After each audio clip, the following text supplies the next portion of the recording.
Historiador, aqui quem fala é o Miguel e hoje falaremos sobre os tipos de trabalhadores. Neles temos o autônomo, o eventual, o avulso e o temporário. E se você tá com curiosidade, se liga aí. Yeah.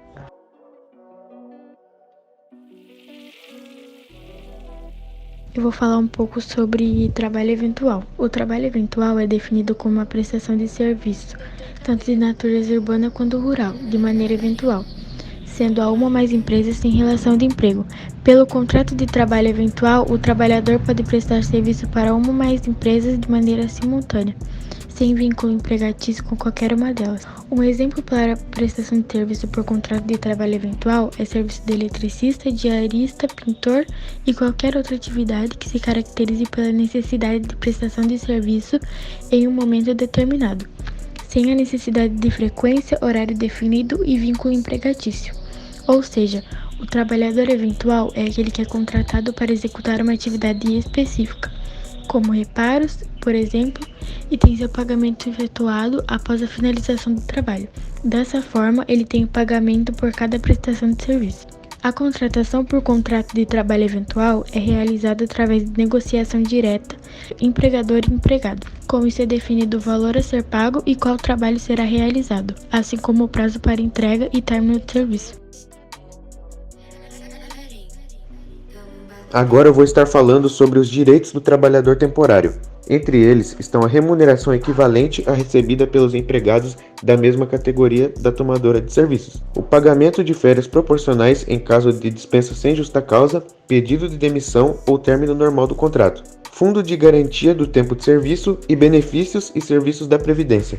Agora eu vou estar exemplificando o trabalhador temporário. O exemplo mais clássico de trabalhador temporário são os trabalhadores extras, contratados nas datas festivas, como o Natal, a Páscoa e o Dia das Mães. O comércio aumenta o número de trabalhadores para atender à demanda nessas datas. Após o período, pode voltar a trabalhar com o número normal de funcionários, não impactando nas atividades da empresa. Olá pessoal, eu sou o Miguel e agora farei sobre o trabalhador avulso, que é aquele que, sindicalizado ou não, presta serviços de natureza urbana ou rural, sem vínculo empregatício a diversas empresas, com intermediação obrigatória do sindicato da categoria ou, quando se trata de atividade portuária, do órgão gestor de mão de obra, que é OGMO.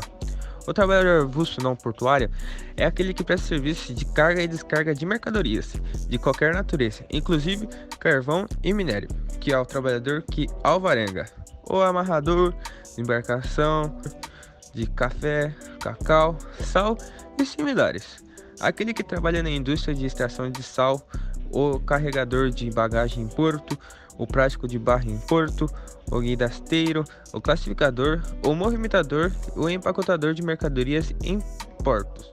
De acordo com a lei número 12.023, as atividades de movimentação de mercadorias em geral exercidas por trabalhadores avulsos são aqueles desenvolvidas em áreas urbanas ou rurais, sem vínculo empregatício, mediante a intermediação obrigatória do sindicato da categoria, por meio de acordo ou convenção coletiva de trabalho para execução das atividades. A remuneração, a definição das funções, a composição de equipes e as demais condições de trabalho serão objeto de negociação entre as entidades representativas dos trabalhadores avulsos e dos tomadores de serviços.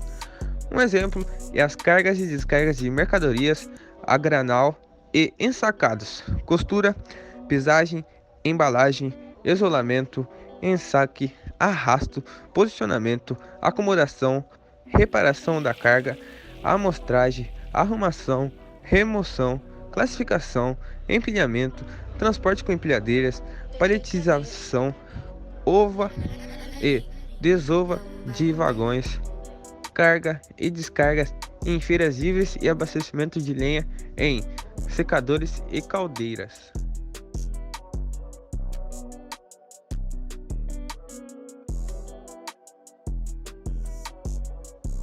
Durante muito tempo, o aumento do trabalho por conta própria estava relacionado à crise econômica e à redução dos empregos formais.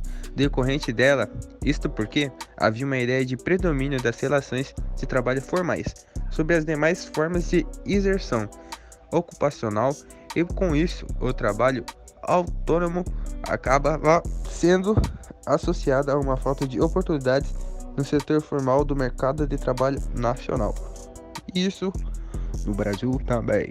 Pessoal, e agora para terminar sobre os tipos de trabalhadores, falarei sobre o autônomo, que é aquele que exerce habitualmente e por conta própria a atividade profissional remunerada, explorando assim em proveito próprio sua força de trabalho. Não há, portanto, relação de emprego, uma vez que, para sua caracterização, devem ser acumulados 5 elementos fatídicos e jurídicos. Prestação de trabalho por pessoa física a outrem com pessoalidade, não a eventualidade, onerosidade e subordinação.